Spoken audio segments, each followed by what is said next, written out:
36페이지 보면 개발행위 허가의 절차라고 돼 있죠. 이렇게 공법이 어렵다 한데 해보니까 어렵지 않죠. 저 이제 강의를 시작할 때 여러 가지 선택지가 있었는데 저는 공법이 제일 재밌었어요. 이걸 했습니다. 제일 재밌지 않습니까? 이게 막 들으면 피가 되고 살이 되는 과목이죠. 막 처음부터 너무 외우고 이러니까 재미가 없는 거고, 어디 보면 인터넷에 이상한 거 그런 거 보고 막 쪼가리 들고 다니면서 외우고 그러니까 공법이 어렵고 힘든 거지, 제대로 이해하면서 공부하면 그렇게 어렵지도 않습니다.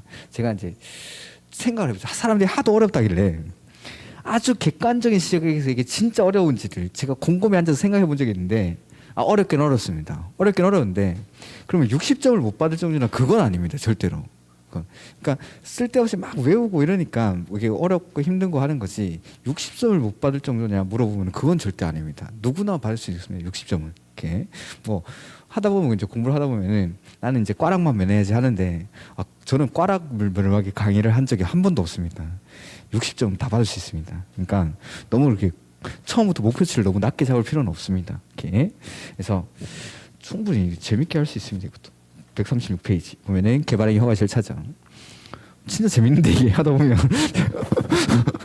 저는 너무 막 수업, 제가 아는 걸 막 일주일에 똑같은 말을 10번을 해도 너무너무 재밌는데 막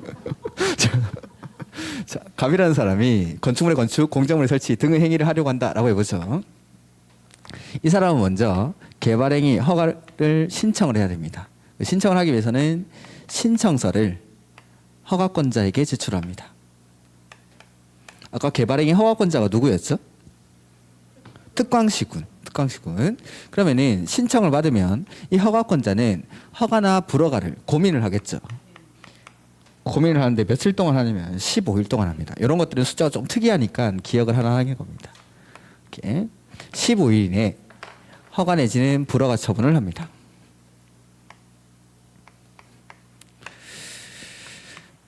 허가나 불허가 처분을 하는 경우에는 왜 불허가를 하는지, 허가를 하는지에 대한 처분 사유라는 걸 서면이라든지 국토이용정보체계를 통해서 알려줘야 됩니다. 처분 사유를 통지. 그 다음에 허가를 받으면 허가증을 교부를 하고 사업에 착수를 하겠죠.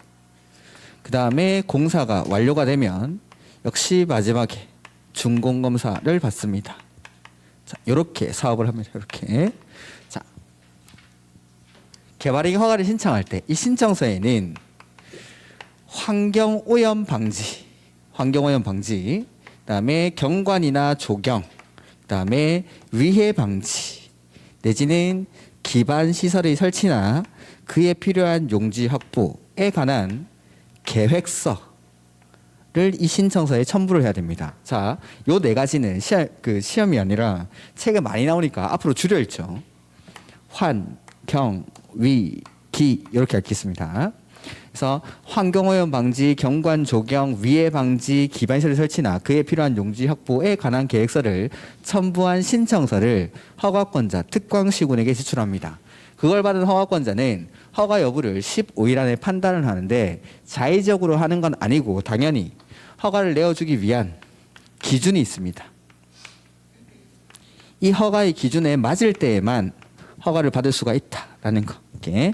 그래서 일단 여기까지 한번 보면은 가로 1번에 개발행위를 하려는 자는 그 개발행위에 따른 기반시설, 거기 기에다 동그라미, 설치나 그에 필요한 용지 확보, 위해 방지에 위 동그라미, 환경오염 방지에 환 동그라미, 경관 조경, 아무 경에나 경 동그라미, 이게 바로 환경위기에 관한 계획서를 첨부한 신청서를 허가권자에게 제출한다. 이 경우 개발밀도관리구역 아직 안 배웠으니까 놔두는데, 개발밀도관리구역은 기반시설의 설치가 곤란한 지역입니다. 그러니까 설치를 못하는 곳이니까 이걸 여기에 관한 계획서를 제출하지 않는다라는 건데, 다음에 한번 보죠. 그다음에 의견 청취 이런 것들인데 요거는 나중에 보겠습니다. 1번, 2번은 일단 됐고, 그다음에 협의, 심의 이런 것들 쭉 놔두시고, 가로 4번에 가로 3번 이거 안 할 거 아닙니다. 제가 넘어가는 거 막 X치고 이러면 안 됩니다. 가로 4번 허가 불허가 처분인데, 특별시장, 광역시장, 시장 군수는 허가의 신청에 대해서 특별한 사유가 없으면 며칠 안에? 15일 이내에 허가 또는 불허가 처분을 해야 된다라는 거. 다음 페이지. 특별시장, 광역시장, 시장 군수는 허가 또는 불허가 처분을 할 때에는 지체 없이 신청인에게 허가 내용이나 불허가 처분 사유를 서면이나 국토이용 정보 체계를 통해서 알려줍니다. 이렇게. 그 다음에 허가의 기준. 자, 여기 허가권자가 신청을 받으면 허가 여부를 판단을 해야 되는데 자의적으로 하는 건 아니고 이 기준에 맞을 때만 허가를 내어줄 수 있다라는 겁니다. 자, 첫 번째는 개발행위 규모에 적합해야 됩니다. 두 번째는 도시군 관리 계획이나 성장 관리 계획에 어긋나지 아니할 것. 그러니까 어긋나면 허가를 받을 수 없겠죠. 그 다음에 세 번째, 자, 개발행위 허가라는 건 사적 개발입니다. 사인이 우리나라 국토에 대해서 뭐 건축물을 건축하거나 공작물을 설치할 때 에는 허가받으라. 그러면은 이런 사적 개발들은 공적 개발에 방해가 되면 안 됩니다. 그래서 이 개발행위 허가를 할 때에는 도시, 군, 계획 사업이 뭐였죠? 그렇죠. 도시군 계획 시설 사업, 개발 사업, 정비 사업. 이제 점점 적응을 하죠. 도시군 계획 사업에 지장이 있으면 허가를 내어줄 수가 없습니다. 자, 그러면은 도시군 계획 사업에 지장이 있는지 없는지 가장 잘 아는 사람은 누굴까요? 이 사업하는 사람. 이 사업하는 사람. 그래서 물어봅니다. 시행자한테. 허가권자가 허가를 내어주기 전에 도시군 계획 시설 사업 시행자의 의견을 들어야 됩니다. 그래서 아까 넘어왔던 게 있는데 136페이지 가로 2번 잠깐 볼까요? 의견 청취. 동그라미 1번에 도시군 계획 사업 시행자의 의견 청취 나오죠? 이것 때문에 의견 듣는 겁니다. 도시군 계획 사업에 지장이 있으면 안 되니까 136페이지 가로 2번입니다. 의견 청취의 동그라미 1번. 도시군 계획 사업에 지장이 있으면 안 되기 때문에 사업의 시행자한테 의견을 듣고 허가를 해주라 말입니다. 이렇게. 그 다음에 동그라미 2번은 아직 안 배웠으니까 넣어두셔도 됩니다. 그 다음 네 번째는 주변의 환경 내지는 경관과 조화를 이루어야 하고, 다섯 번째는 기반 시설의 설치나 그에 필요한 용지 확보 계획이 적절할 것. 이런 기준에 맞을 때에만 허가를 내어줄 수가 있다라는 겁니다. 이렇게 해서 기준을 한번 보면 특별시장 가로 1번에 허가 기준 해서 특별시장, 광역시장, 시장군수는 개발행위 허가 신청 내용이 다음의 기준에 맞는 경우에만 개발행위 허가 또는 변경 허가를 하여야 한다라고 해서 동그라미 1번 용도 지역별 특성을 감안해서 다음에서 정하는 개발행위 규모에 적합할 것. 이 규모에 맞을 때에만 허가를 받을 수 있다라는 겁니다. 다만 일단은 됐고, 그래서 그 밑에 있는 면적들을 한번 정리해보죠. 요거 제가 숫자 아직 기억하지 말라고 했는데 요거는 한번 정리해보죠. 개발법에 가면 요 숫자 똑같이 나옵니다. 자, 이 규모인데, 자, 이 기준에 맞는 경우에만 허가를 받을 수 있고 이 기준을 초과해버리면 허가를 못 받습니다. 이게 불허가 처분을 하겠죠. 그래서 자, 첫 번째 주거지역, 상업지역, 그 다음에 자연녹지, 그 다음에 생산녹지에서는 규모가 1만 제곱미터 미만입니다. 미만, 맨 끝에 미만, 1만 제곱미터 미만일 때에만 허가를 받을 수가 있다라는 거. 그 다음에 보전녹지, 그 다음에 자연환경 보전지역 일대에는 그 규모가 5,000제곱미터 미만일 때 허가를 받을 수 있다. 그 다음에 공업, 관리, 농림 지역은 3만 제곱미터 미만일 때 이 규모에 해당해야 허가를 받을 수가 있다라는 겁니다. 허가를 받을 수가 있다. 그러니까 자, 내가 주거지역에다가 개발행위 허가를 신청하는데 형질 변경을 하려고 하는 규모가 1만 5,000제곱미터라고 해보죠. 허가 받을 수 있습니까? 없습니까? 없죠. 초과니까. 그러면 주거지역에서 내가 허가를 신청하려고 하는데 9,000제곱미터입니다. 허가 받아야 됩니까? 허가 안 받아도 됩니까? 받아야죠. 대신에 기준에 맞으니까 허가를 내어주겠다. 시험에 나왔던 게 주거지역에서 9,000제곱미터에 대한 토지 형질 변경은 허가를 요하지 아니한다. 아닙니다. 허가를 안 받는다는 게 아니라 이 규모에 적합해야 허가를 내어주겠다라는 겁니다. 이렇게 이게 허가의 기준입니다. 허가의 기준. 이게 개발법에 가면 이 숫자가 똑같이 한 번 더 나올 거니까 지금 한번 보는 건데, 자, 주, 상, 자, 생, 1만. 그래서 친구가 있는데 주상자입니다. 주상자. 주상자가 생일인 거죠. 주상자 생일. 봐야겠죠? 보자. 보는데 회비 얼마인데 이러니까 5,000원? 5,000원. 그래서 주상자 생일 보자 회비는 5,000원. 이렇게. 그다음에 나머지는 공업, 관리, 농림은 3만. 이렇게. 주상자 생 1만. 그다음에 보전 녹지. 이게 다 녹지 지역입니다. 자연 녹지, 생산 녹지.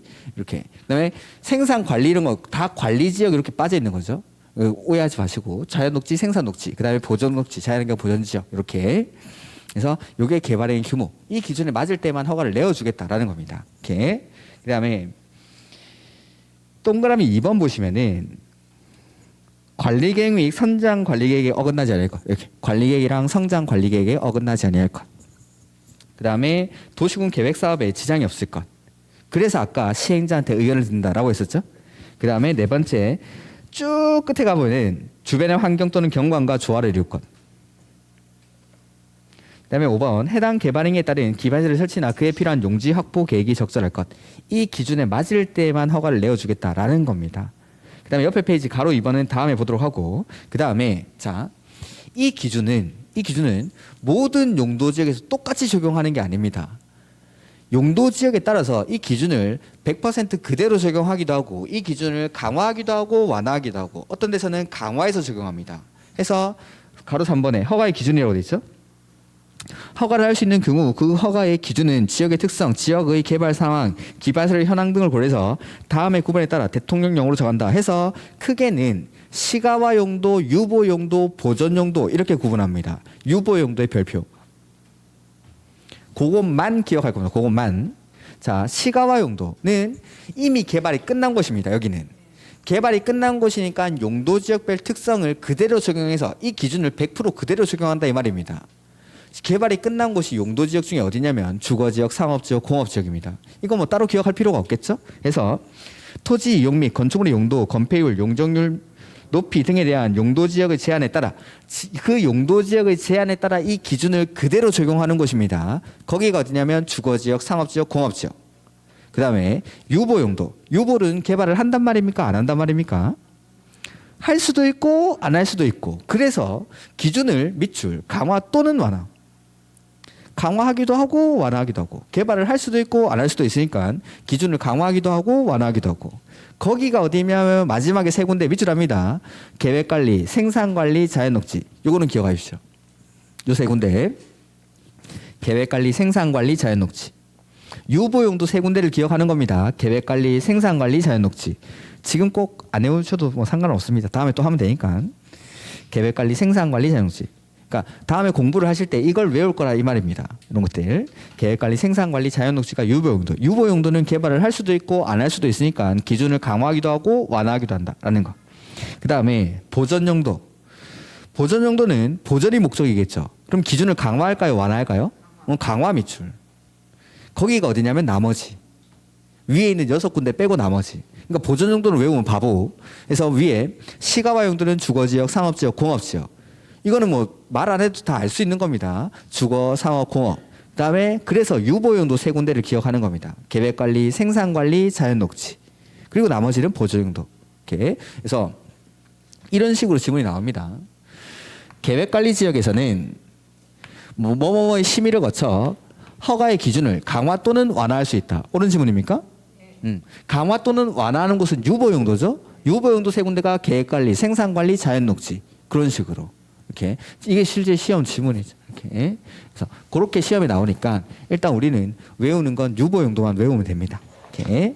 그다음에 성장 관리 계획 이런 것들은 자 일단 절차를 다 끝내고 나서 제가 따로 다시 와가지고 설명드리겠습니다.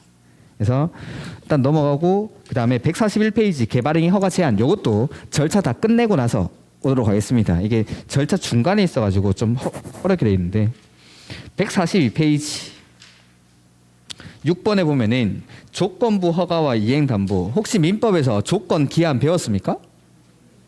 조건은 미래, 이행 여부가 확실합니까? 불확실합니까? 불확실하죠. 기한은 확실한 거죠. 그러면은 자 여기 허가를 내어줄 때 조건을 붙여서 조건부로 허가를 할 수가 있다라는 겁니다. 환경, 위, 기 이거 환경, 위, 기 등에 관한 조치를 할 것을 조건으로. 이렇게. 근데 조건이라는 건 미래의 이행 여부가 불확실하죠. 그러니까 내일 만약에 비가 온다면 조건입니까? 기한입니까? 조건이죠. 내가 만약에 시험에 합격한다면 조건입니까? 기한입니까? 마음속으로는 기한으로 하죠. 그렇죠. 이게 또 혹시나 또 시험에 나왔는데 그걸 기한으로 하면 안 되고 내 마음속으로는 기한입니다. 내 마음속으로는. 아무튼 그러니까 조건이라는 건 미래의 이행 여부가 불확실하기 때문에 그 이행을 담보하기 위해서 돈을 받아 놓습니다. 그걸 뭐라고 하냐면 이행을 담보하기 위한 돈이라고 해서 이행 보증금 이렇게 부릅니다. 이행 보증금. 이런 것들은 제가 좀 상세한 내용들은 다음에 보도록 하죠. 어쨌든 거기 나와 있는 조건부 허가와 이행 담보라는 건 조건을 붙여서 허가를 할 수 있고 이 조건이라는 건 미래의 이행 여부가 불확실하기 때문에 이행을 담보하기 위한 이행 보증금 돈을 받아 놓는다라는 겁니다. 이렇게 일단 요거는 좀 넘어가도록 하고 그 다음에 어딜 볼 거냐면 145페이지 8번에 보면은 준공검사라는 게 나옵니다. 자, 공사가 끝났죠. 허가받아서 공사가 끝나고 나면은 마지막에 준공검사를 받습니다. 아까 허가를 받아야 되는 행위가 6가지 있었죠. 자, 그 6가지 모두가 준공검사의 대상이 되는 건 아닙니다. 그래서 건축물의 건축, 공작물의 설치, 토지의 형질 변경, 토속 채취 얘네는 준공검사를 받아야 됩니다. 근데 토지의 분할이나 물건을 쌓아놓는 행위 요거는 준공검사를 받지 않습니다. 이게 더 중요한 겁니다. 이게 안 받는 거. 자, 왜 안 받는지 보죠. 자, 여기 한 필지 토지가 있었는데 이 한 필지 토지를 분할을 합니다. 이렇게. 자, 분할을 하죠. 그러면은 내가 밖에서 보기에는 이게 외형적으로 변화가 있습니까? 없습니까? 없죠. 대장을 떼보기 전까지는 이게 분할이 됐는지 안 됐는지도 모르겠죠. 그래서 준공검사를 받을 필요가 없는 겁니다. 외형적으로 변화가 없으니까. 물건을 쌓아놓는 행위 마찬가지. 토지에다가 물건을 쌓아놨다가 치워버리면 똑같죠. 그러니까 이런 것들은 준공검사를 요하지 않는다. 즉 외형 변화가 없기 때문에 이게 뭐 공사가 잘 됐는지 안 됐는지 이런 것들을 확인할 필요가 없다라는 거죠. 외형 변화가 없기 때문에. 근데 건물의 건축, 공작물의 설치, 토지의 형질 변경, 토속 채취 이런 것들은 허가를 신청한 그대로 공사를 잘 했는지를 확인할 필요가 있기 때문에 이런 것들은 준공검사를 받습니다. 이렇게 해서 원칙에서 건축물의 건축, 공작물의 설치, 토지의 형질 변경, 토속 채취에 대한 개발 행위를 허가를 받은 자는 해과를 마치면 국토교통부령으로 정하는 바에 따라 역시 특광시 군에게 준공검사를 받아야 한다. 근데 뭐 2번 이런 건 됐는데 옆에 팁에 보면은 그걸 표시해놓은 그걸 팁을 물건을 적치게 쌓아놓는 행위입니다. 그 다음에 토지의 분할은 준공검사 대상이 아니면 유예다. 이게 더 중요한 겁니다. 안 받는 거 물건을 쌓아놓는 행위랑 토지의 분할 그 다음에 다른 준공검사의 의제 이런 거 됐고 그 다음에 앞에 제가 띄어 넘어온 거 있죠. 자, 보면은 139페이지 성장관리계획. 자, 요거 하기 전에 허가의 절차를 다시 한번 보죠. 개발 행위를 하려는 자는 먼저 허가권자에게 신청서를 제출합니다. 근데 여기는 환경오염 방지, 경관 조경, 위해 방지, 기반시설의 설치나 그에 필요한 용지 확보에 관한 계획서를 첨부를 해야 되고 신청을 받으면 며칠 안에 허가 불허가 처분을 하죠? 15일. 그래서 이 15일 안에 허가 불허가 처분을 하게 되면 서면이나 국토이용정보 초기를 통해서 알려줍니다. 근데 허가를 여부를 판단할 때는 자의적으로 하는 게 아니라 허가의 기준이 있죠. 첫 번째, 규모에 적합해야 됩니다. 그 규모가 주, 상, 자, 생 1만. 주, 상, 자, 생일 1만. 그다음에 보전녹지랑 자연환경 보전지역은 5천. 그다음에 공업, 관리, 농림은 3만 미만일 때 허가를 받을 수 있다라는 거. 이렇게. 그다음에 관리 계획이나 성장 관리 방안에 어긋나면 안 되고 도시군 계획 사업에 지장이 없을 것. 그래서 누구한테 물어보죠? 시행자한테. 그다음에 주변의 환경이나 경관과 조화를 이뤄야 되고 기반시설의 설치나 그에 필요한 용지 확보 계획이 적절할 것. 이 기준에 맞는 경우에 허가를 내어줄 수 있고 허가를 받아서 착수를 해서 공사가 완료되면 준공검사를 받는데 준공검사 필요 없는 게 뭐죠? 토지의 분할이랑 물건을 쌓아놓는 행위. 물건을 쌓아놓는 행위는 준공검사를 요하지 않는다라는 것. 이게 절차. 그 다음 성장관리계획. 성장관리계획구역의 지정이라고 되어 있는데 제가 아까 개발행위 허가 뒤로는 싹 다 특광시군이 한다고 했죠. 네, 그래서 특광시군이 지정을 하고 성장관리계획도 특광시군이 수립을 합니다. 그래서 특별시장, 광역시장, 시장, 군수는 거기 녹지지역, 관리지역, 농림지역, 자연환경 보전지역 옆에다가 시가와 용도 X 아까 시화용도 세 군데가 어디였죠? 주상공. 자, 성장관리계획이라는 건 앞으로 성장 가능성이 높은 지역입니다. 근데 주거지역, 상업지역, 공업지역은 성장이 끝난 곳이죠. 그런 데는 성장관리계획을 수립하지 않습니다. 우리 집에 있는 초등학생, 중학생들한테 앞으로 애가 뭐가 될지 모르는 거죠. 성장 가능성이 높은 겁니다. 그러니까 학원도 보내고 피아노도 배우게 하고 바이올린도 배우게 하고 하는 거죠. 근데 30대 백수한테 집에 노는데 학원 보내면서 바이올린 배우고 피아노 배우고 하게 하지는 않죠. 빨리 나가서 돈이나 벌어와. 제가 많이 듣던 말인데 그렇게 하지 않습니다. 그러니까 앞으로 성장 가능성이 높은 지역, 성장이 끝난 곳에는 성장관리계획을 수립하지 않는다라는 겁니다. 즉 주거지역, 상업지역, 공업지역은 성장관리계획구역의 지정 대상 지역이 아닙니다. 올해 기출문제이고 한 2년 전에 또 나왔었고, 주거지역은 성장관리계획구역의 지정 대상 지역이 아니라는 게 2번 나왔습니다. 주거지역이 아니라는 게. 오케이. 그래서 녹지, 관리, 농림, 자연환경 보존지역 해서 다음의 어느 하나에 해당하는 지역의 전부 또는 일부에 대해서 성장관리계획구역을 지정할 수 있다. 밑에 박스에 있는 거 외우는 거 아닙니다. 그런 지역들이 성장 가능성이 높은 지역입니다. 이렇게. 그래서 주거지역, 상업지역, 공업지역은 지정 대상 지역이 아니다라는 것만 오늘 기억하죠. 성장 가능성이 높은 지역에다가 수립을 합니다. 그 다음에 성장관리계획구역을 지정하고 나면은 그 뒤에 성장관리계획이라는 걸 수립합니다. 이것도 당연히 특광시군이 만듭니다. 특광시군이. 그래서 특특시군이라는 게 특별시장, 광역시장, 특별자치시장, 특별자치도지사, 시장, 군수를 줄여서 이분은 이렇게 써놓은 겁니다. 특특시군을 이렇게 할 때는 성장관리계획에는 요 박스에 있는 내용이들이 들어갑니다. 그거는 우리가 앞에 지구단위 계획을 배우고 오면은 뭐 아무것도 아니니까 일단 놔두십시오. 그래서 오늘은 성장관리계획구역은 주거지역, 상업지역, 공업지역에는 지정하지 않는다라는 거. 앞으로 성장 가능성이 높은 지역에다가 그 지역을 좀 더 체계적, 계획적으로 개발하기 위해서 수립하는 계획이 성장관리계획입니다. 이게 왜 지구단위 계획이랑 비슷하냐면 지구단위 계획구역은 어디다가 지정했죠? 원칙? 개발이 끝난 곳에 지정했습니까? 개발이 시작되는 곳에 했습니까? 여기도 마찬가지. 앞으로 개발이 될 것 같은 곳에 하죠. 그러니까 취지가 똑같은 겁니다. 제도가. 그러니까 계획의 내용도 똑같을 수밖에 없는 겁니다. 그래서 나중에 지구단위 계획의 내용을 배우고 오면은 이거 똑같습니다. 내용이. 그러니까 지금부터 벌써 볼 필요는 없고 성장관리계획구역을 지정을 하면은 건폐율, 용적률 같은 걸 완화해 주는데 그것도 다음에 보죠. 그 다음에 개발행위 허가 제한이라는 게 나오죠. 자.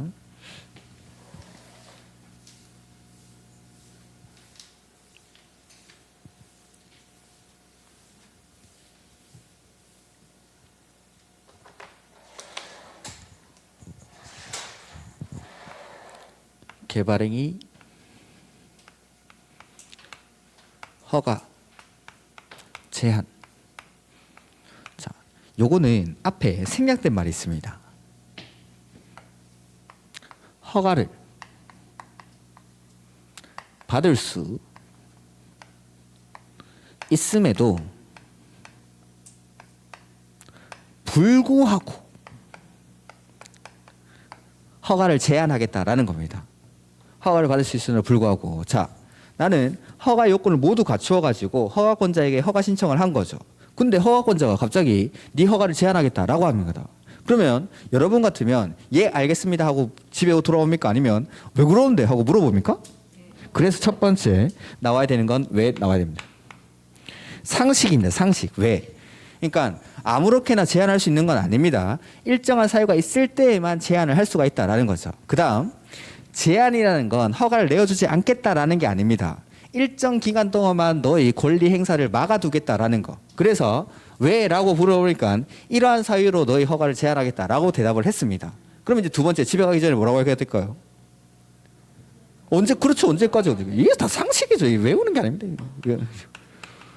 그래서 자, 공법에서 제한이라고 나오는 게 딱 세 군데 나옵니다. 자, 공법은 크게는 행정법이라고 했죠. 행정법에서 제한이라는 단어를 쓴다는 건 다 똑같은 제도다라는 겁니다. 그러니까 제한이라는 글자가 나오는 순간 여러분 머릿속에 떠올라야 되는 건 왜 제한하는지 사유가 나와야 됩니다. 일정한 사유가 있을 때만 제한할 수 있고 제한이라는 건 허가를 안 내주겠다는 게 아니죠. 그러니까 일정 기간 동안만 권리 행사를 막아주는 거기 때문에 기간이 나옵니다. 이 두 가지는 항상 나오는 겁니다. 제한이라는 글자가 보는 순간. 이렇게. 그러니까 일정한 사유가 있을 때에만 제한을 할 수 있다. 그 다음에 아까 개발행위 허가에 오면은 싹 다 특광시군에 한다라고 했죠. 딱 하나 이것만 국장, 시도지사, 시장, 군수가 합니다. 이거 하나 빼고 개발행위 허가 제한은 국장, 시도지사, 시장, 군수 다 할 수 있는데 나머지는 싹 다 특광시군. 요거 하나만. 그래서 거기 보면은 맨 앞에 국장, 시도지사, 시장, 군수라고 돼 있죠. 요거는 특광시군 아닙니다. 다음의 어느 하나에 해당되는 지역으로서 관리계획상 특히 필요하다고 인정되는 지역에 대해서는 대통령령으로 정하는 바에 따라 중앙도시계획위원회나 지방도시계획원회 밑줄 심의를 거쳐 한 차례 3년 동그라미 제한할 수 있다 밑줄. 다만 다음의 3부터 5까지 뭔지 모르겠지만 밑줄 하나 넣죠. 해당하는 지역에 대해서는 심의를 거치지 아니하고 밑줄. 한 차례 2년 동그라미 마지막에 연장할 수 있다 밑줄. 뭔지 모르겠지만 3번부터 5번까지만 연장이 되는 거죠. 원칙은 3년 동안 제한하는데 그래서 첫 번째 동그라미 1번을 보면 녹지지역이나 계획관리지역 밑줄. 박스 안에 녹지지역이나 계획관리지역. 이거는 틀리게 낼게 녹지지역이나 계획관리지역 이걸 다르게 바꾸는 방법밖에 없습니다. 뒤에 건 바꿀 수가 없습니다. 읽어보면은 수목이 집단적으로 자라고 있거나 조수류 등이 집단적으로 서식하는 지역 내지는 우량 농지로서 보존할 필요가 있는 지역. 뒤에 걸 바꿀 수가 없겠죠. 그러니까 앞에 맨 앞에만 녹지지역이나 계획관리지역. 두 번째 이거는 바꿔내기가 너무너무 힘듭니다. 해서 보면은 개발행위로 해서 주변의 환경, 경관, 미관, 문화재 등이 크게 오염되거나 손상될 우려가 있는 지역. 이렇게 해서 첫 번째는 녹지지역이나 계획관리지역으로서 수목이 집단적으로 자라고 있거나 조수류 등이 집단적으로 서식하는 지역 내지는 우량농지로서 보존할 필요가 있는 지역. 두 번째는 개발행위로 인해서 주변의 환경, 경관, 미관, 문화재 등이 크게 오염되거나 손상될 우려가 있는 지역. 얼마 동안 제한한다고 했죠? 3년. 그래서 이제 기간은 3년 동안 제한을 합니다. 근데 아까 연장이 되는 건 3번부터 5번까지였죠? 반대로 말하면 얘네는 연장이 안 된다 이 말입니다. 한 차례 3년 동안 제한하겠다라는 거. 그 다음 3번 기본계획이나 관리계획을 수립 중인 지역, 계획을 수립하고 있는 지역 밑줄. 이로써 계획이 결정될 경우 용도지역, 지구, 구역의 변경이 예상되고 그에 따라 허가의 기준이 크게 달라질 것으로 예상되는 지역. 그러니까 지금 계획을 만들고 있고 계획을 만들고 나면은 용도지역, 지구 등이 변경됨에 따라 아까 허가의 기준이 지역마다 다 달랐죠. 그 기준이 크게 달라질 것으로 예상되는 지역. 이니까 기다려 하는 건 기다려. 계획 만들 때까지. 네 번째, 지구 단위 계획구역. 자, 지구 단위 계획구역을 지정하고 나면 계획을 하나 만드는데 지구 단위 계획을 만듭니다. 지구 단위 계획구역을 지정하고 나서 지구 단위 계획을 수립하죠. 지구 단위 계획을. 그 다음에 다섯 번째 부분은 기반시설 부담구역이라고 되어 있죠. 아직 안 배웠는데 기반시설 부담구역이 지정되고 나면은 1년 안에 기반시설 설치 계획이라는 걸 수립합니다. 즉, 자 3번은 기본계획이나 관리 계획을 수립 중인 지역. 계획을 만들고 있으니까 만들 때까지 좀 기다리라고 하는 겁니다. 네 번째, 지구 단위 계획구역이었죠. 다섯 번째는 기반시설 부담구역이었는데 지구 단위 계획구역은 3년 안에 지구 단위 계획을 수립해야 되고 5번은 기반시설 부담구역으로 지정되고 나면 1년 안에 기반시설 설치 계획이라는 걸 수립해야 됩니다. 즉 4번, 5번을 묶어서 말하면 계획을 수립할 예정인 곳입니다. 즉 3번, 4번, 5번을 다 같이 말하면 계획을 수립 중이거나 수립할 예정이니까 계획 만들 때까지 좀 기다리라 이 말입니다. 계획 만들 때까지. 계획이 만들어져야 허가의 기준이 확정이 되니까. 이러한 사유가 있을 때에는 허가를 제한할 수 있다. 그래서 첫 번째는 왜? 허가를 제한할 수 있는 사유가 나와야 되죠. 그다음에 두 번째는 아까 기간이라고 했는데 1번, 2번은 연장이 안 된다라고 했으니까 3년 동안 제한하죠. 근데 3번, 4번, 5번은 연장이 되죠. 그러니까 처음에 3년을 제한하고 연장은 한 차례만 2년. 그러면 연장이 되는 곳에서는 최대로 제한하면 얼마까지 제한할 수 있죠? 5년. 그것도 시험 문제죠. 지구 단위 계획구역에서 개발행위 허가를 제한하는 경우 최장 5년간 제한할 수 있다. 이런 식으로. 오케이. 그래서 이렇게 제한을 합니다. 해서 왜 제한하는지, 언제까지 하는지, 그 다음에 뭐 누가 제한하는지까지 알면 좋죠. 그래서 건축법에 가도 제한이 나옵니다. 건축 허가 제한이라는 게 올해 기출 문제. 거기도 나오는 게 왜 제한하는지, 언제까지 하는지. 거기는 2년 동안 제한하고 한 차례 1년 연장합니다. 이 기간이 다 다릅니다. 그러니까 헷갈리라고 막 썼겠죠. 그런 것들 나중에 다 정리할 겁니다. 같이. 그래서 항상 왜 제한하는지 사유가 나와야 되고 언제까지 하는지 기간이 나와야 됩니다. 제한이라는 게 나오면 제한 말고 제한도 있는데 일단 요거는 제한입니다. 한 이렇게. 그래서 왜 제한하는지 언제까지 제한하는지 이런 것들. 그 다음에 아까 제한할 때는 뭘 거친다고 했죠? 그 박스 위에 보면 심의를 거쳐서 제한을 합니다. 근데 여기 연장할 때에는 심의를 거치지 않습니다. 이렇게 연장할 때는 심의 거치지 않고. 그다음에 제한 절차 해서 동그라미 1번 보면은 심의를 거친다라고 했죠. 심의. 그다음에 뭐 의견 청취 이런 것들은 다음에 보도록 하죠. 다음 페이지.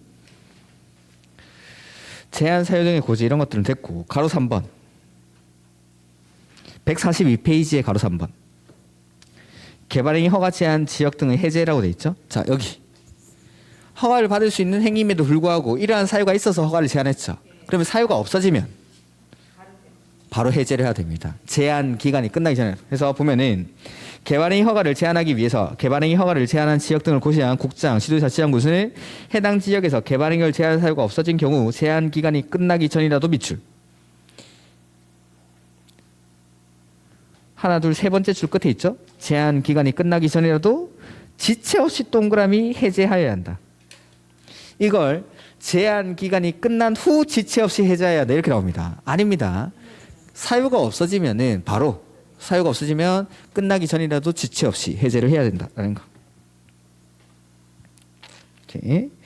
그 다음에 뭐 동그라미 2번 이런 건 됐습니다. 여기까지. 그러니까 제가 이걸 빼서 설명하는 이유가 그 성장 관리 계획이랑 개발행위 허가 제한 이런 것들은 그 개발행위 허가의 절차에서 굳이 안 보고 따로 빼서 보는 게 훨씬 더 깔끔하니까 이걸 빼서 설명을 드렸습니다. 여기까지. 그래서 제한이라는 글자 보는 순간 왜 하는지 언제까지 하는지 이렇게 그 다음에 어딜 볼 거냐면 148페이지 보시면 됩니다. 148페이지.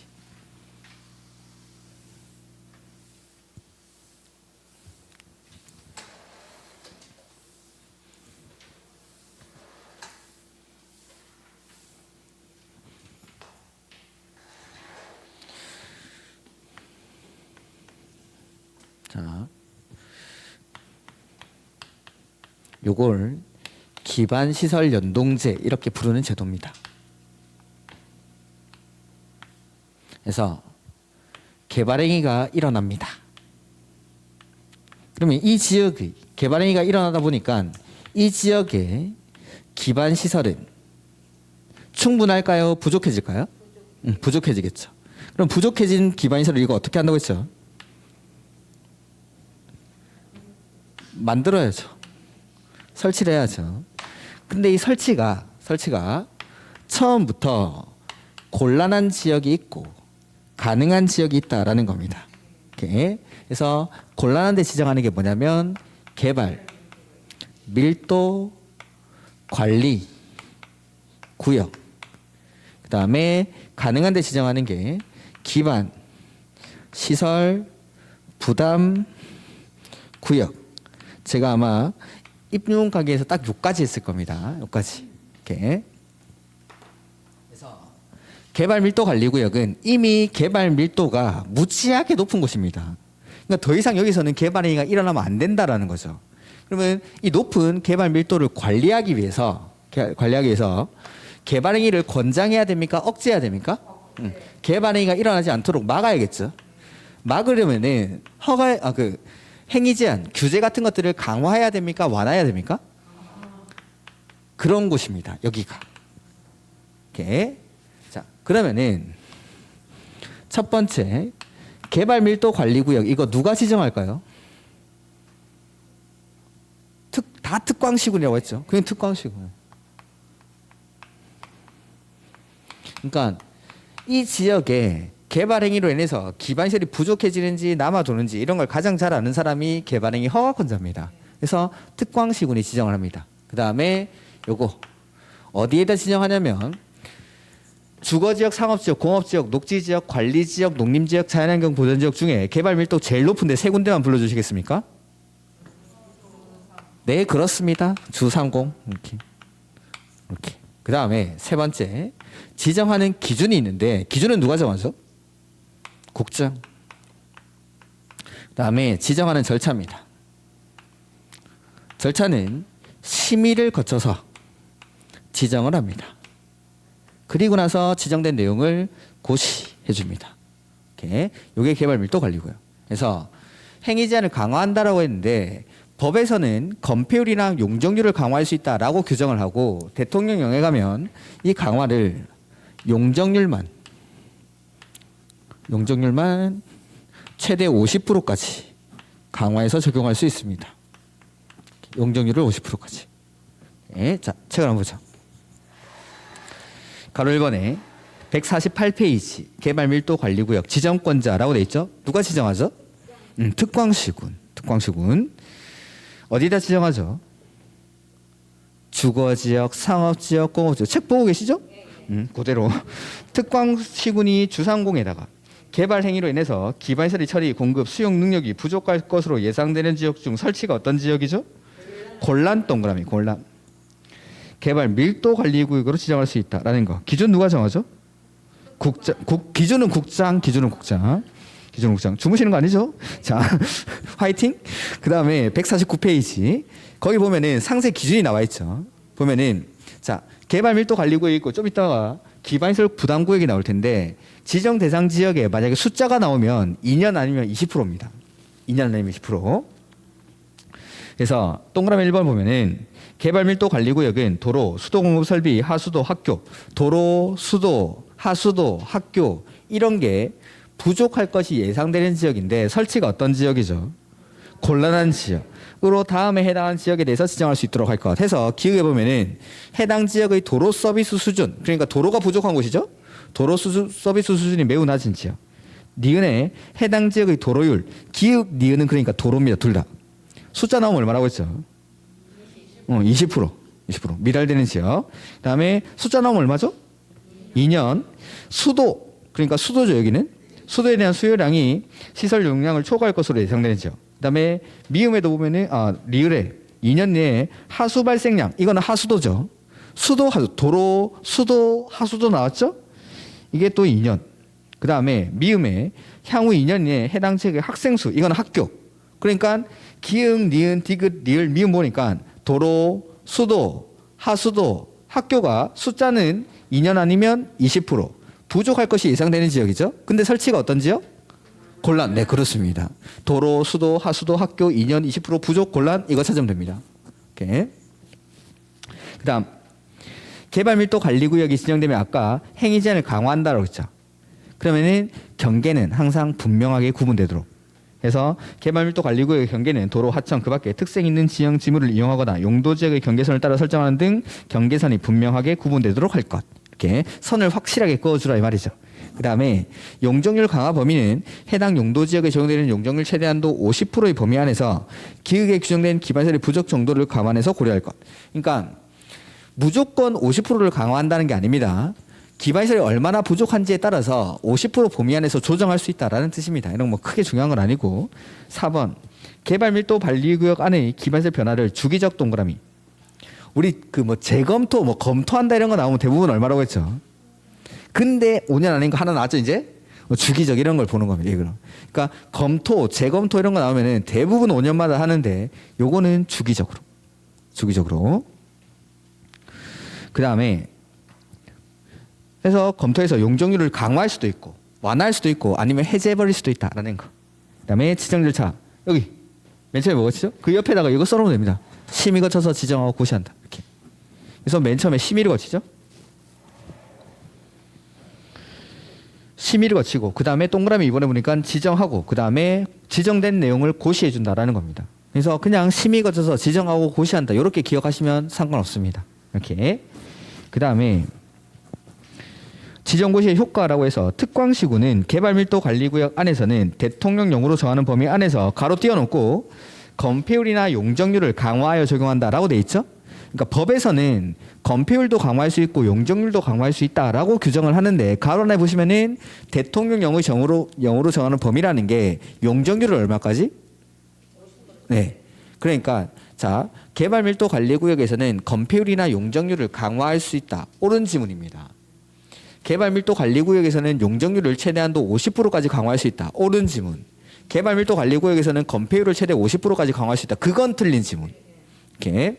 그러니까 법 조문을 물어볼 수도 있고 대통령령을 물어볼 수도 있는 겁니다. 그러니까 그냥 건폐율이나 용적률을 강화할 수 있다. 그건 옳은 지문. 근데 건폐율이나 용적률을 50%까지 강화할 수 있다. 그건 틀린 지문.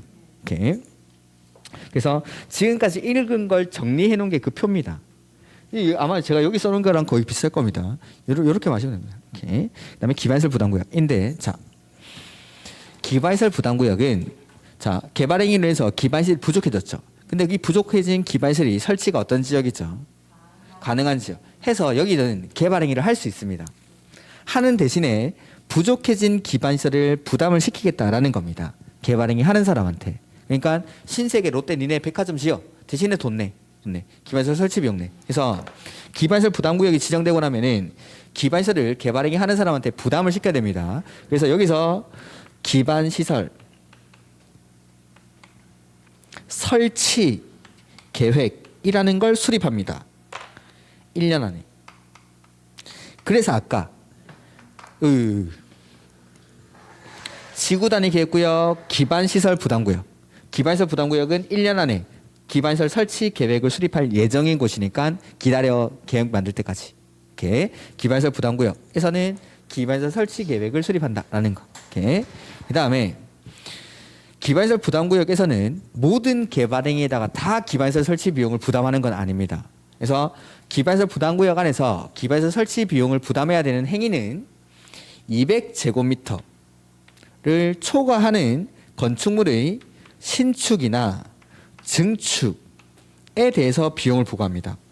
이걸 어떻게 시험에 냈냐면 기반시설 부담구역에서 개발행위를 하려는 자는 기반시설 설치 비용을 납부해야 한다.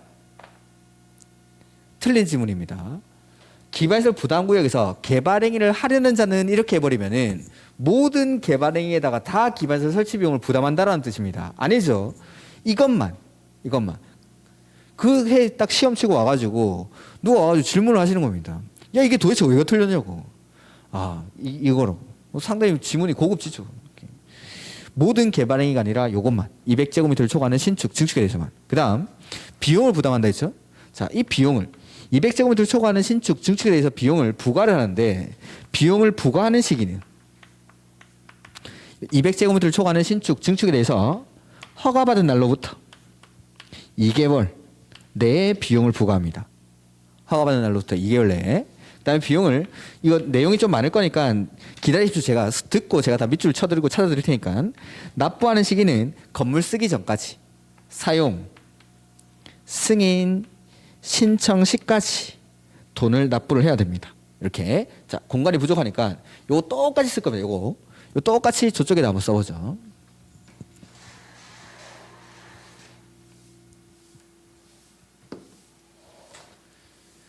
그러면 첫 번째 개발밀도관리구역을 아까 누가 지정했죠? 그러면 기반시설 부담구역은 누가 지정할까요? 똑같이.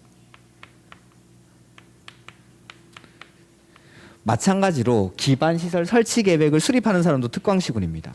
이렇게. 그 다음에 자 어디에다 지정하냐라는 건데 개발밀도관리구역은 이미 개발밀도가 엄청나게 높은 곳이죠. 그래서 주거지역, 상업지역, 공업지역이 하는데 기반시설 부담구역 여기는 개발행위가 막 집중되고 있는 곳입니다. 다른 지역보다 훨씬 더 많은 개발행위가 일어나고 있으니까 기반시설이 부족해졌지만 여기는 설치가 가능한 지역이니까 그냥은 하지 말고 돈 내고 해라고 하는 겁니다. 그러니까 개발행위가 일어나기 위해서는 행위 제한이 강화돼야 될까요? 완화돼야 될까요? 완화되거나 해제되는 지역입니다. 즉 개발을 하는 곳입니다. 개발이 시작되는 곳. 즉 개발이 막 집중되고 있는 곳이라고 생각하시면 됩니다. 그렇다라고 해서 이게 규제를 완화해주는 제도는 아닙니다. 돈 내는 거니까. 세 번째 기준은 누가 정할까요? 기준은 국장. 화이팅 힘내십시오. 자, 기준은 국장. 그래 대답 안 하는 사람보다 훨씬 낫습니다. 대답해 주시는 분들 정말 감사합니다. 네 번째 절차인데 똑같습니다. 저거랑 아까 개발 밀도 관리구역 지정할 때 뭐 거쳤죠? 심의 거쳐서 지정을 하죠. 그리고 나면 지정된 내용을 고시를 합니다.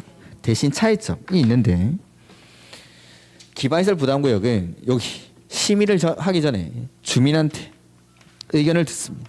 이게 차이점. 이것도 시험에 몇 번 나왔습니다. 주민한테 의견 듣는 거. 오늘은 요까지만 한번 보도록 하죠. 그래서 기반시설 부담구역의 지정이라고 돼 있죠. 150페이지.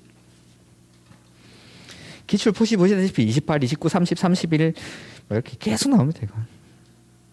그래서 누가 지정하죠? 특광시군은 다음의 어느 하나에 해당하는 지역에 대해서 기반시설 부담구역으로 지정하여야 한다. 아까 참고로 여기 개발밀도관리구역은 도로, 수도, 하수도, 학교 2년 20% 이런 지역을 할 수 있습니다. 원칙은. 여기는 할 수 있는데 기반시설 부담구역은 다음에 해당하는 지역을 지정하여야 한다. 근데 이런 곳이 아니더라도 다만 개발행위가 집중되어 특광시군이 해당 지역의 계획적 관리를 위해서 필요하다고 인정하면 할 수 있다. 필요하면 할 수 있다라고 했죠. 공법에서 필요한데 안 되는 건 없습니다. 필요하면 무조건 할 수 있습니다. 그래서 이 박스에 해당하는 지역은 하여야 한다. 근데 이러는 곳이 아니더라도 할 수 있습니다. 그래서 동그라미 1번에 여기는 개발이 시작되는 곳이라고 했죠. 그러면 행위 제한은 해제되거나 완화되는 지역. 그래서 1번에 보면은 이 법 또는 다른 법령의 제정, 개정으로 해서 행위 제한이 어떻게 되죠? 완화, 밑줄, 해제, 밑줄. 완화, 밑줄, 해제, 밑줄. 2번도 이 법 또는 다른 법령에 따라 지정된 용도 지역 등이 변경되거나 해제되어 행위 제한이 완화, 밑줄. 완화되거나 해제되는 지역. 그 다음 디귿의 A 바로 보죠. 해당 지역의 전년도 개발행위 허가 건수가 전전년도 개발행위 허가 건수보다 숫자 나오면 얼마라고 했죠? 20% 이상 증가하는 지역. 그러니까 개발행위가 그만큼 집중되고 있는 지역입니다. 그러니까 전전년도 개발행위 허가 건수가 100건이었는데 전년도 개발행위 허가 건수가 130건입니다. 자, 100건의 20%는 20건이죠. 20건 이상 증가했으니까 그만큼 개발행위가 집중되고 있는 지역이니까 여기서 개발행위 할 때는 돈 내고 해. 그 다음 해당 지역의 인구 증가율이 그 지역에 속하는 인구 증가율보다 숫자는 20% 이상 높은 지역. 유독 그 지역에 사람들이 막 몰려들고 있는 거죠. 그러니까 돈 벌려고 거기서 개발행위 하겠죠. 그러니까 돈 내고 해 라는 겁니다. 이렇게 그래서 행위 제한의 해제, 완화, 개발행위 허가 건수, 인구 증가율 이런 게 20%. 아까 개발 밀도 관리구역의 지정 대상 지역은 도로, 수도, 하수도, 학교 2년 20% 보조 곤란. 여기는 해제, 완화, 개발행위 허가 건수, 인구 증가율 20%. 이렇게. 그 다음에 뭐 지정하고 나면은 고시를 한다라는 건데 그 동그라미 2번은 됐습니다. 그 다음에 3번. 기반시설 부담구역이 지정되고 나면 기반시설 설치 계획을 수립한다라고 했죠. 마찬가지 특광시군이 만듭니다. 이것도. 특광시군은 기반시설 부담구역이 지정되면 다음의 정하는 바에 따라 기반시설 설치 계획을 수립하여야 하며 이를 밑줄 관리 계획에 반영해야 한다. 이것도 시험에 나온 적이 있습니다. 그러니까 기반시설 설치 계획이니까 관리 계획의 내용 안에 보니까 기반시설의 내용이 들어있죠. 그래서 이걸 반영해 주라 이 말입니다. 이렇게 관리 계획에 반영해야 한다. 이게 정답 지문으로 한번 나온 적이 있습니다. 그래서 어떤 내용들이 들어가는지 그런 것들은 일단 놔두십시오. 수립 시 고려 사항은 특광시군이 고려하면 되니까 우리는 하지 말죠. 그 다음에 디귿. 자, 기반시설 부담구역이 지정되고 나면은 1년이 되는 날까지 기반시설 설치 계획을 수립하지 아니하면 밑줄 1년이 되는 날이 다음 날. 해제, 실효 이런 건 항상 다음 날. 그래서 여기 보면은 기반시설 부담구역 지정되고 나서 1년 안에 설치 계획을 수립하라라고 돼 있죠. 그다음에 기준은 누가 정하죠? 국장. 다음.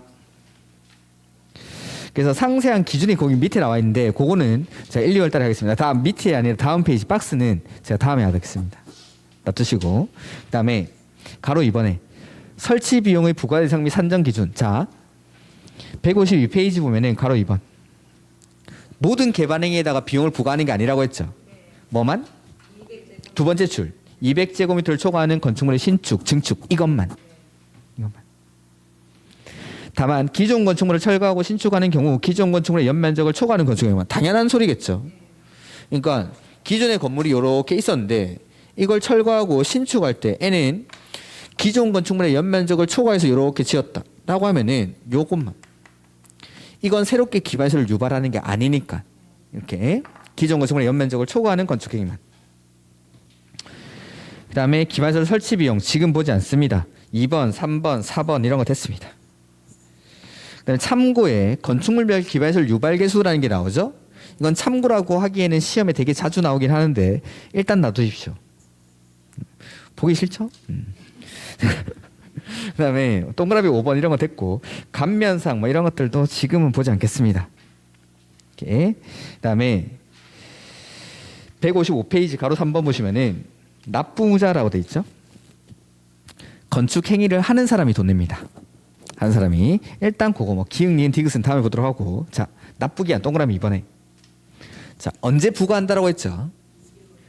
2개월 내. 그래서 특광시구는 납부 의무자가 국가 또는 지자체로부터 허가받은 날로부터 거기 밑줄 2개월 내 부과 동그라미 하나 둘 셋 네 번째 줄 파란색 글자 2개월 내에 허가받은 날로부터 2개월 내에 비용을 부과를 합니다. 그럼 부과받으면은 돈을 내는 건 사용 승인 신청 시까지 사용 승인 신청 시까지 3번은 안 내면 강제 중수한다라고 하는 거고 돈 내고 나서 직접 설치하면 돈 돌려준다라는 거고 이런 건 됐습니다. 그다음에 4번 이런 것도 됐고 여기까지 국계법은 여기까지 하도록 하겠습니다. 여기까지 국계법은 그래서 자 국계법은 이제 우리 다 한 겁니다. 처음에 계획으로 규제하고 이용으로 가고 그래서 광역도시계획에서 배웠던 건 요거 계획을 수립하는 절차 둘 이상의 관할 구역에서 수립하는 계획이니까 둘 이상이 어딘지 몰라서 맨 처음에 뭐 했죠? 지정하고 수립하고 승인하고 요렇게 그다음에 기본계획이나 관리계획은 어디서 만드는 계획이죠?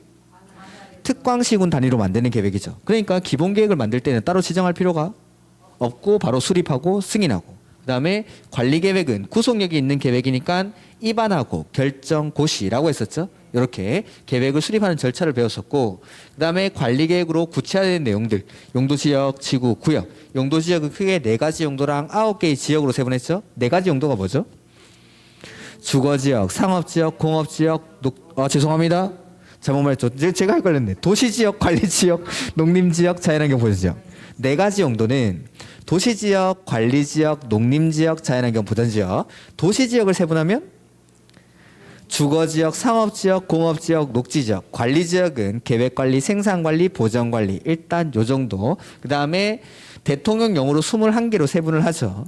주거지역을 세분하면 전용, 일반, 준 전용은 1종, 2종 일반은 1종, 2종, 3종 그리고 준주거지역 그 다음에 상업지역은 중심, 일반, 유통, 근린 중심, 일반, 유통, 근린 공업지역은 전용, 일반, 준공업지역 그 다음에 녹지지역은 보전, 생산, 자연 보생자 이렇게 그 다음에 아까 이게 이제 도시지역 세분되는 거고 그 다음에 관리지역은 아까 계획관리, 생산관리, 보전관리 그 다음에 농림, 자연환경, 보전지역 그래서 아까 우리 기본서에 57페이지였나?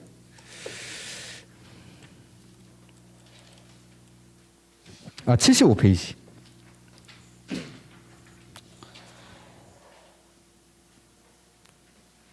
그거는 좀 외우시라고 했죠. 최대한 빨리 외우는 게 좋습니다. 그러니까 용도 지역 같은 걸 분류하는 거 이런 것들은 용도 지역이나 용도 지구 이런 것들이 기본이 안 돼 있으면은 나중에 이제 개발법에 들어가면은 이런 게 문장이 이런 게 나옵니다. 도시개발구역으로